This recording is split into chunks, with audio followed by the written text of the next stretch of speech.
What the fuck? Hello, it is I, Zen.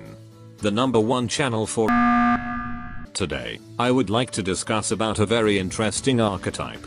Ignister. Before we jump into the cards, we need to learn its origin. It all started on a grand website called twitter.com. There was a man who made an account, but he suddenly vanished into thin air. Then presumably a few years later in 2018, a game called was released, but it wasn't gaining any tractions until several years later. Now that we have learned their backstories, it's time to take a look at each card. First we have a Chichi.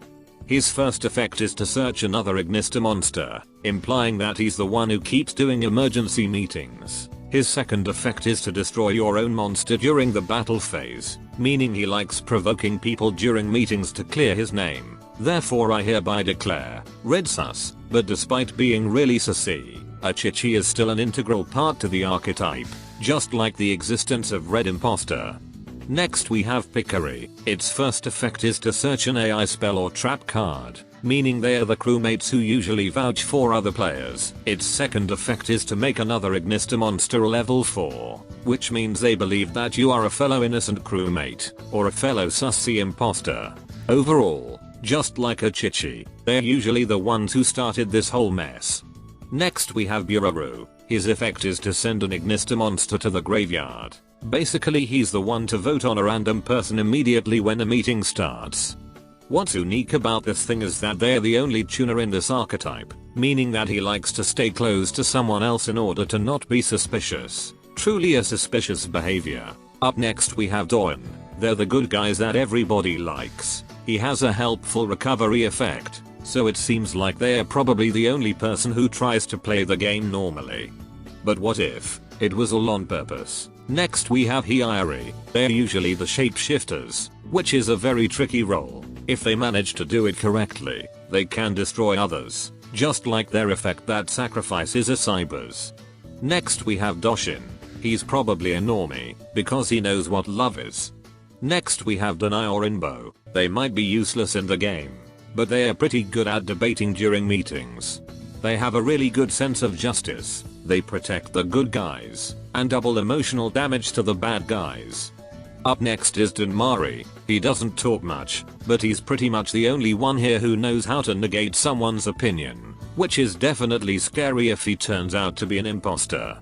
And then we have Gussery. He has a big sword, twice as big as him, but you know what's bigger? The number of people who hasn't subscribed. Next we have Gacheri. They're the bodyguard of the game.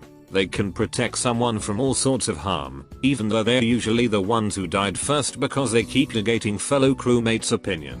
But hey, at least he's not a sassy bot. And then we have the Leviathan, which is the form that Iari can shapeshift into. No, I'm not reading its effect and I will never use it no matter what. Next we have the Fire Phoenix. They're the result if you try to vote a Chichi out, they will try to destroy you along with them, but that doesn't stop them from being sus. Next we have the Linguribop. He is very brave. He doesn't fear anything. Do not underestimate him, if you value your well-being. Up next we have the Light Dragon. They are what Pickery do to people who are very suspicious. They just simply blow them up. Next we have the Wind Pegasus. Same as Pickery, Bururu turns into a Pegasus and proceeds to destroy your testimonies. Next we have the Earth Golem. He only knows to protect and love, which is kinda boring. And then he suddenly was the imposter all along. What a tricky son of a bitch. Next we have the Dark Infant. He is probably a random intern that was forced into making the map, while constantly has to work overtime surrounded by funny ghosts. Up next is Dark Templar. By reviving as many Ignister monsters as possible, we can assume that he is in charge of the character designs. Thanks to this guy I can never look at an astronaut the same way again. Finally we have the Arrival Cybers. They are the embodiment of the soul archetype. The fact that they are unaffected just means that you can never escape the Among Us meme. Unless you always bring a funny blue turtle around, or a giant moth, or a dinosaur, or a spider, or some keyblade wielder. Damn, this thing dies to a lot of things. The spell and trap cards in this archetype features this lovely fella named I. They highlight every possible memorable quote that this guy have said in the past, such as, I was in electrical, I didn't vent. Bitch I bonk you, fuck you all you voted for me. Eat shit you sushi vacas. Look at I win kugu. I will you with warrock. Hey sus. You are a sus. That is all for my analysis of the new map of Among Us. Now if you'll excuse me, I need to wash my eyes.